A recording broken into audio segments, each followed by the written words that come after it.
केंद्रीय मंत्री है उन्हें विज्ञापन दिया जा रहा है और बहुत सारी और उच्च विचार किया जा रहा है और जो भी कार्य हो रहे हैं वह काफ़ी जो है कि ज़ोर शोर से भारतीय मजदूर संघ की भी इसमें जो है कि कूद पड़ा है। और लेकिन जो जो है कि फिर भी न्यूनतम पेंशन ईपीएस 95 के नियमित कर्मचारियों को 50 लाख से अधिक ऐसे कर्मचारी हैं जिन्हें कोई लाभ प्राप्त नहीं हो रहा है। और आपको बता देना चाहते हैं कि कहीं ना कहीं सेवानिवृत्ति पर ईपीएस 95 के तहत उनको कुछ राशि दी जा रही है। और भारतीय मजदूर संघ के द्वारा लगातार जो है कि धरना और प्रदर्शन, और आज पूरे हिंदुस्तान में धरना और प्रदर्शन में सब यहाँ पर जो है कि आए हुए हैं और आगामी 25 तारीख को और 24 तारीख को होने वाले कार्यक्रमों में सम्मिलित होने की तैयारी में जो है कि राष्ट्रीय मजदूर संघ भी लगा हुआ है। उनकी जो है कि मांगे हैं, प्रदेश सरकार भी जो है कि उनकी मांगों को और केंद्र सरकार द्वारा भी उनकी मांगों को शीघ्र निराकरण किया जाए, इसकी आशा में वे लोग बहुत बहुत ज़ोर शोर से कार्य कर रहे हैं। और धरना प्रदर्शन के साथ साथ ज्ञापन सौंपने का भी काम भारतीय मजदूर संघ बीएमसी के द्वारा लगातार किया जा रहा है। आप सभी को पता होगा कि आगामी 25 तारीख और 24 तारीख को जो है कि ईपीएफओ कार्यालयों पर एनएसओ के अध्यक्ष जो है कि राष्ट्रीय एजुकेशन कमेटी के अध्यक्ष अशोक रावत का प्रस्तावित धरना प्रदर्शन कार्यक्रम है। और जो है कि दोस्तों एक बार फिर आपका हम स्वागत करना चाहेंगे बेमिसाल इंडिया न्यूज़ के चैनल पर। अगर आप हमारे चैनल पर नए हैं और पहली बार इस वीडियो को देख रहे हैं तो वीडियो को ज़्यादा से ज़्यादा शेयर कीजिएगा, वीडियो को लाइक कर दीजिएगा और जो आपके विचार हो वो हमें कमेंट करके बताइएगा। बता दें यहाँ पर जानकारी दी थी कि बीएमसी भारतीय मजदूर संघ ईपीएस 95 पेंशनर्स को जो है कि न्यूनतम पेंशन में वृद्धि को लेकर 18 मार्च से जो है कि यहाँ पर धरना एवं प्रदर्शन कर रहे हैं। और 18 मार्च को ईपीएस 95 पेंशन धारकों की मांगों को लेकर बीएमएस भारतीय मजदूर संघ की ओर से यहाँ पर जो है कि आवाज़ उठाई गई है। जिला कलेक्टर पर पदाधिकारी को यहाँ पर जो है कि प्रधानमंत्री नरेंद्र मोदी के नाम ज्ञापन दिया गया है। और बता दें भारत माता की जय घोष के साथ नारे लगाकर आंदोलन की गई है और ईपीएस 95 के हितों में भी काम किया गया है। देश के हित में पूर्व निर्धारित कार्यक्रम के अनुसार भारतीय मजदूर संघ बीएमएस 158 और अखिल भारतीय कार्य समिति की बैठक जो है कि 10 और 12 फरवरी के बीच गुवाहाटी और असम में यहाँ पर हुई थी। उसमें जो है कि कुछ महत्वपूर्ण निर्णय लिए गए थे, जिसमें कार्य समिति ने यह कहा था कि प्रस्तुत बजट में ईपीएस 95 के 75 लाख से अधिक पेंशन धारकों को राहत बजट में नहीं दी गई है, जिसके ओर घोर निराशा व्याप्त हो गया है।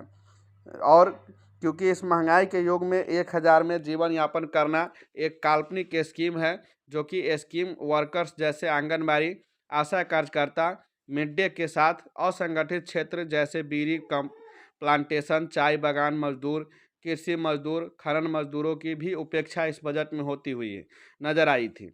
और इसी से ऐसा ही बीएमएस की मानना था और इसको लेकर यहाँ पर जो है कि उन्होंने आंदोलन की घोषणा की थी कि हमारा बजट पेश हुआ था और माननीय हमारे वित्त मंत्री जी सीतारमन जी ने बजट पेश किया था। उसके अंदर भारतीय मजदूर संघ द्वारा भी अपने सुझाव दिए गए थे, पर उन पर कुछ भी चीज़ है उसके अंदर अच्छी नहीं है।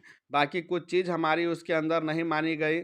उस विषय में जो है कि मजदूर संघ के द्वारा ज्ञापन देने का बाद आंदोलन की शुरुआत 18 मार्च को ही कर दी गई है।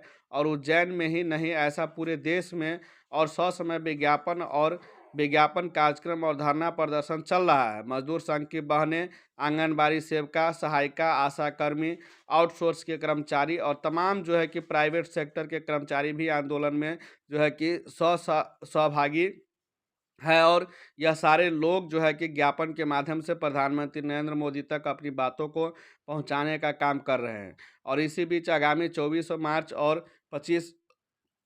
25 मार्च को देशव्यापी ईपीएफओ कार्यालय पर धरना एवं प्रदर्शन कार्यक्रम को रखा गया है, जिसमें राष्ट्रीय एजुकेशन कमेटी के अध्यक्ष अशोक रावत जो है कि आह्वान पर यह कार्यक्रम 25 और 24 मार्च को होने वाला है।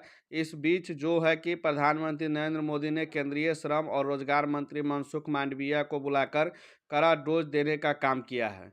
प्रधानमंत्री ने स्पष्ट रूप से कहने का काम किया है कि जब ईपीएस 95 के पेंशनरों के पेंशन में वृद्धि की पूरी तैयारी सरकार ने कर ली है और ईपीएस 95 के पेंशनर्स का पेंशन वृद्धि पर प्रक्रियाधीन है, जिस पर विचार चल रहा है, तो इन परिस्थितियों में क्यों इतने धरना और प्रदर्शन जो है कि पूरे देश में होने शुरू हो चुके हैं, जिससे जो है कि पूरा माहौल बिगड़ रहा है और सरकार के ऊपर भारी दबाव व्याप्त हो गया है।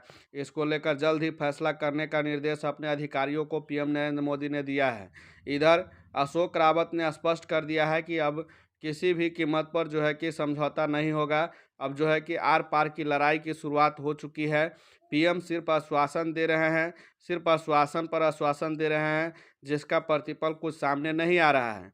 और जब तक 7500 रुपया यानी 7500 रुपया पेंशन प्लस डीए और मेडिकल फैसिलिटी के बारे में नहीं सोचती है, तब तक हम सभी कर्मी, चाहे वह आउटसोर्सिंग कर्मी हो या आईपीएस 95 के अंतर्गत आने वाले जो भी कर्मी हो, उन सभी से कहना चाहेंगे कि यह एकजुट होकर के हम सरकार के विरुद्ध लड़ाई लड़ेंगे और अपनी मांगों को पूरा करेंगे।